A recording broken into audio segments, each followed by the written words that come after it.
Labor's housing fund has been dealt another blow in the Senate, with the debate set to be delayed until October. Live to Trudy McIntosh. Trudy, how did this happen?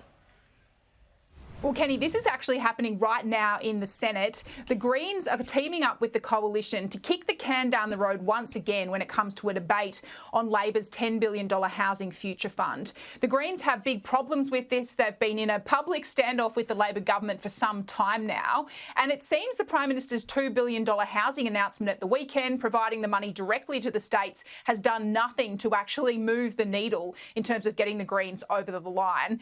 This is likely to be kicked now until October 16.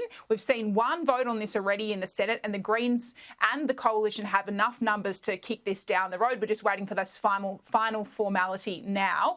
But why October 16? Well, the Greens say that's about allowing the Prime Minister to get this deal with National Cabinet. They've agreed to look at the issue of rising rents. The Greens would like to see a rent freeze across the board, and the PM keeps saying that that's not something that the Commonwealth can actually control. So the Greens are now forcing the government's hand and saying, come back to us after you've had the negotiation at National Cabinet. Take a look at some of this pretty heated debate in the last few minutes in the Senate.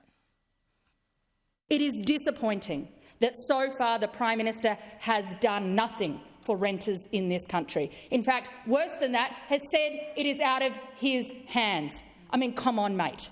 This is a new low today where they're actually going to partner up with those opposite who did nothing for a decade on affordable housing and delay this bill further. Maybe you might find that things actually go through this place a little bit better if you actually do your homework. If Labor acts on soaring rents at National Cabinet, this bill can pass.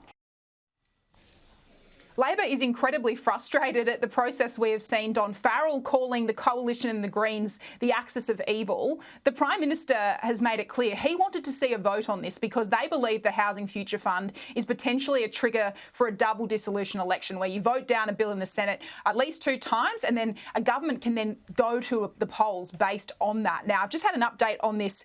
Don Farrell, the senior Labor senator, saying that the government will regard the October delay as a failure to pass the bill. So they're going to say that what we are seeing currently underway in the Senate is effectively a vote of no against this bill. I'd have to check the technicality on that, Kenny, as to whether that does actually amount to the start of a trigger for a double dissolution election. But you can show you that for Labor, they want the heat squarely on the Greens here, that this delay is going to be used as a political weapon against the minor party. The Greens will fire back and say that you just have not done enough to convince us to actually vote for this. So an incredibly tense moment here in the Senate as we see the Greens and coalition team up to kick the can down the road on the housing fund.